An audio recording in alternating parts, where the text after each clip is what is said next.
Welcome to a new Daily Top Askreddit video. Today's topic. What's the creepiest discovery you've made about a seemingly fun friend? Invited my brother to a baby shower in my friend group, all late 30s, early 40s. He met a young lady who was also an invite from outside the group, same age group. She was funny and fun. They hit it off and made plans to hang out. They went out for a night of drinking, went back to his place, she gave him a Mickey, knocked him out, she called a friend and they robbed him and his apartment.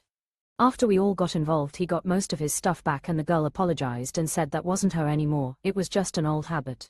WTF. She wasn't allowed to come around anymore. Sorry, I manipulated your friend into liking me and then going on a date with him so I could drug him and rob him with my friend.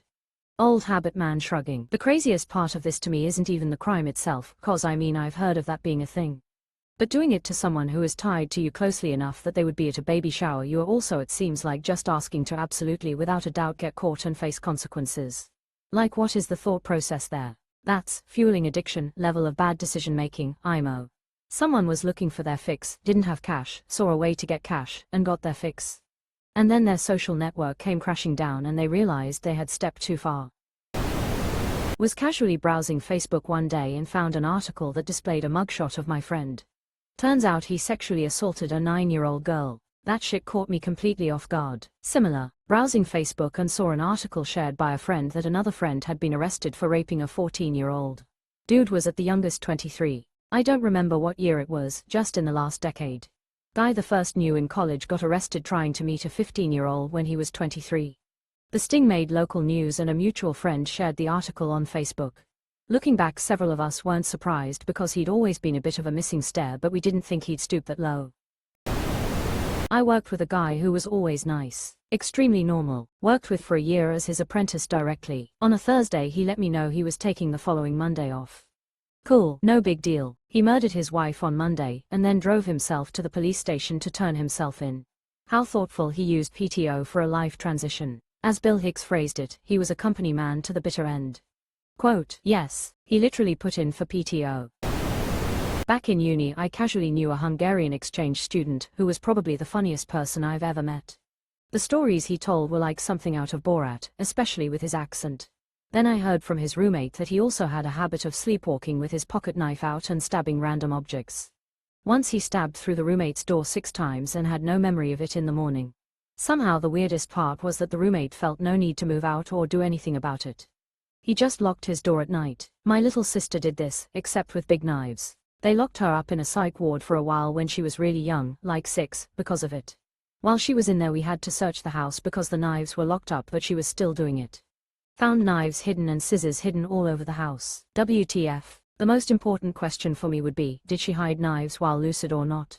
Imagine she hides them while awake. I mean, you locked them, right? How would she get the knives if she didn't hide them while she had access, dinner, etc., and you just didn't notice? On another note, I hope she's doing okay now. When I was in the 5th grade there was another kid in my class whose face was not at all normal in appearance. Eventually, after we met a couple of times, I asked him, what's going on with your face, or something similarly 5th grade blunt and shitty. He looked straight at me and without any emotion he told me that when he was really little, my dad poured gas on me and lit me on fire. Shortly after all of this he was pulled from the school and moved I don't know where. I am still haunted by this interaction more than 40 years later. Edit, after reading the comments, holy fuck, why does this happen so often? I mean, we are talking about little kids, and setting them on fire. Question mark. I knew someone that this same thing happened to when I was growing up. The dad doused the crib in gasoline and lit it on fire. I didn't realize this was something that happened often, well, not often, but you know what I mean. Yeah, once is too often. The fact that it's happened at least twice is way too often. 38 now. But when I was a kid, my dad was always getting locked up, but I assure you, he always figured out a way to provide for us even when he was gone. My mom, by herself, albeit a terrible situation for her, she really didn't do too great.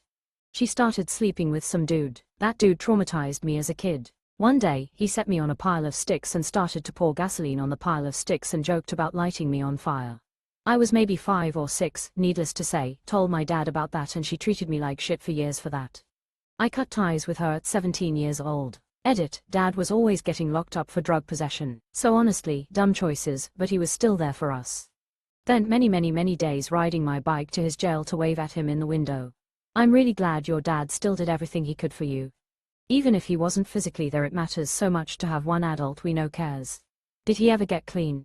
I currently work as an AIR in a school specifically designed for traumatized, neurodivergent, and troubled children. Basically, this is the last opportunity for an education before being thrown into the corrections system due to behavior not acceptable in public schools or even private schools other than ours. Some of the files I've read on some of these kids is absolutely insane what they've been through. I've literally had to ask for a short break after reading one time, as reading it temporarily fucked me up mentally. If there's a demographic on this world that has the biggest opportunity to be a literal and absolute demon, it's parents. Some of the shit I've read is satanic. Not even borderline satanic. Literally satanic. Lighting your kid on fire is definitely up there. Jesus Christ. Edit, sorry Satanists, I just mean it in the demonic sense. The ultimate demon to me would be Satan. Or Hitler. I appreciate the work you do. I'm not strong enough to do it. Can't sleep at night after reading an article about child abuse if it has even vague details. I'm grateful there are people who can do this for the kids who need help. It's so fucked up. A nice boy in 6th grade who was bullied for scars told me his dad was a drunk and put him in the dryer. I went home that day and just cried. I told my parents and they were obviously disgusted, and that's where I learned about child abuse. Jesus fucking Christ. I work with a guy who was really into making music, so we jammed a couple times. When he disappeared for a while, I asked a coworker what happened to him. Apparently he was babysitting a neighbor kid, 10-year-old boy. He showed him porn on his phone and tried to have sex with him. He's now in jail on $800,000 bail. Fucking scumbag. Man, 2 posts in a row. I now know if a coworker asks to hang out and play music with you, call the cops on them. One of my best friends in high school, Joe, nice guy but dork, video game kid. His mom died when he was 15-ish. He wasn't close with her because his grandma pretty much raised him. He got $200K of the life insurance, no idea who thought that was a good idea. He was spending probably $10K per week on nonsense. Got into drinking, drugs as well. Money dried up at first, then started coming in again. One day randomly he was nowhere to be found, and we found out he was picked up by the FBI for robbing 7 or 8 banks to sustain lifestyle. Eventually he got out of jail, met a random woman who was pregnant, and decided to put himself as the dad on the birth certificate. After like 1 month post-birth, the mom vanished. Joe was raising this baby solo and it was way too much for him to handle. He was found in a creek a couple years later. They think he was walking home from work and had a few too many drinks in the woods and blacked out plus drowned. Such a crazy situation. Edit, people asked about his daughter. Joe's grandma took custody. She's such a saint, we all always called her grandma, too. I didn't know her name until years later. She's in her roughly mid-80s and is still taking care of Cheyenne, the daughter. I genuinely think she might be staying alive simply to care for this girl. What happened to the kid? Got $200K in life insurance, ironically.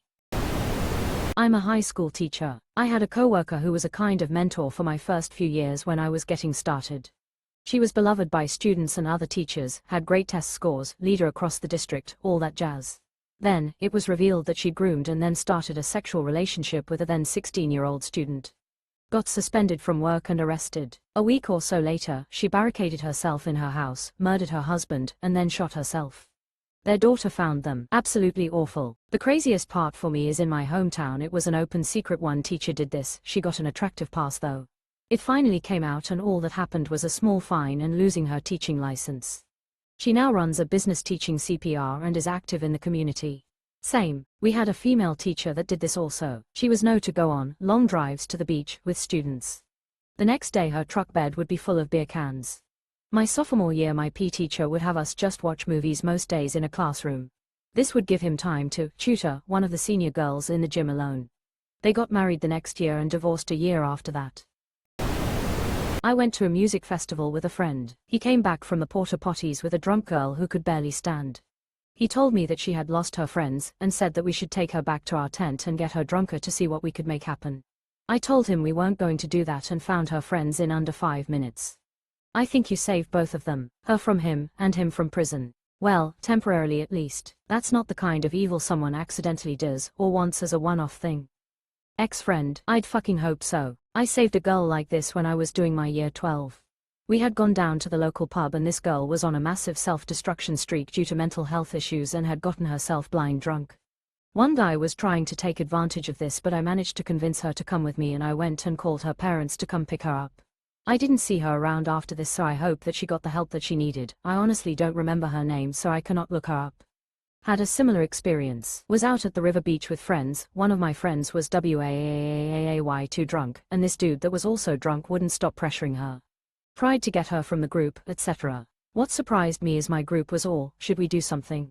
Everyone was almost paralyzed. The bystander effect is very real. I however wasn't having any of it, walked right up her, asked if she was okay and needed help. She said no to being okay, and that she needed help. So I just picked her up under one arm, I'm 6 feet 5 inches former rugby lock, and carried her over to the main friend group. She to this day still will mention to me how much this meant to her and thank me for it.